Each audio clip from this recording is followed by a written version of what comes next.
του γιοφυριού της Άρτας. 45 μάστοροι και 60 μαθητάδες γιοφύρινε θεμέλιωναν στη Σάρτα στο ποτάμι. Ολημερείς το χτίζανε, το βράδυ εγκρεμιζόταν. Μυρολογούν οι μάστοροι και κλαίνουν οι μαθητάδες. Αλίμονο στους κόπους μας, κρίμα στας δούλεψές μας, ολημερείς να χτίζουμε, το βράδυ να κρεμιέται. Πουλάκι αδιάβη και έκατσε αντίκρι στο ποτάμι. Δεν εκελάιδη σαπουλί, μη δε σαχελεϊδώνει, παρεκελάιδη κι έλεγε ανθρώπινη λαλίτσα. Άδε στοιχιώστε άνθρωπο, γιοφύρι δε στεριώνει. Και μη στοιχιώστε ορφανό, μη ξένο, μη διαβάτη, παρά του πρωτομάστορα την όμορφη γυναίκα, που έρχεται αργά τα ποταχή και ξέωρα το γιώμα. Τ' άκουσε ο πρωτομάστορας και του θανάτου πέφτει. Πιάνει μινάει της λιγερής με το πουλί τα ειδώνει.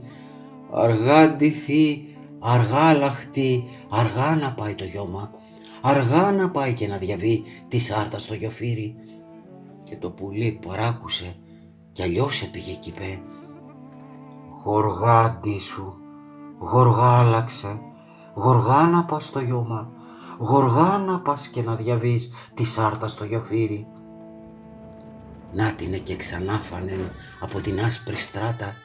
Την είδε ο πρωτομάστορας, ραγίζεται η καρδιά του.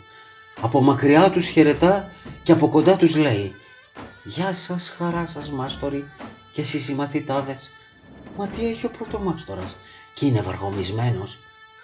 Το δαχτυλίδι το έπεσε στην πρώτη την καμάρα και ποιος να μπει και ποιος να βγει το δαχτυλίδι να βρει. «Μάστορα, μη πικραίνεσαι, κι εγώ να πάω στο φέρω, εγώ να μπω κι εγώ να βγω το δαχτυλίδι να βρω». Είδε καλά κατέβηκε, μη δε στη μέση επήγε. «Τράβα καλέ μου τάλισο, τράβα την αλυσίδα κι όλο τον κόσμο ανάγυρα και τίποτες δεν ήβρα». Ένας πηχάει με το μυστρί κι άλλος με τον ασβέστη. Παίρνει και ο πρωτομάστορας και ρίχνει μεγαλήθο. Αλίμονο στη μοίρα μας, κρίμα στο ριζικό μας. 3 αδερφάδες είμαστε και 3 κακογραμμένες. Η μια χτίσε το δούναβι και η άλλη τον Αφράτη, κι εγώ η πιο στερνότερη τη Σάρτα στο γιοφύρι.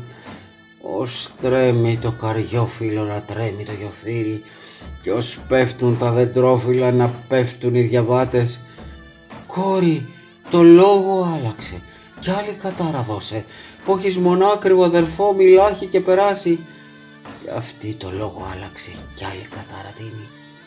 Αν τρέμουν τ' άγρια βουνά να τρέμει το γιοφύρι, κι αν πέφτουν τ' άγρια πουλιά να πέφτουν οι διαβάτες. Και έχω αδερφό στην ξενιτιά, μιλάχει και περάσει.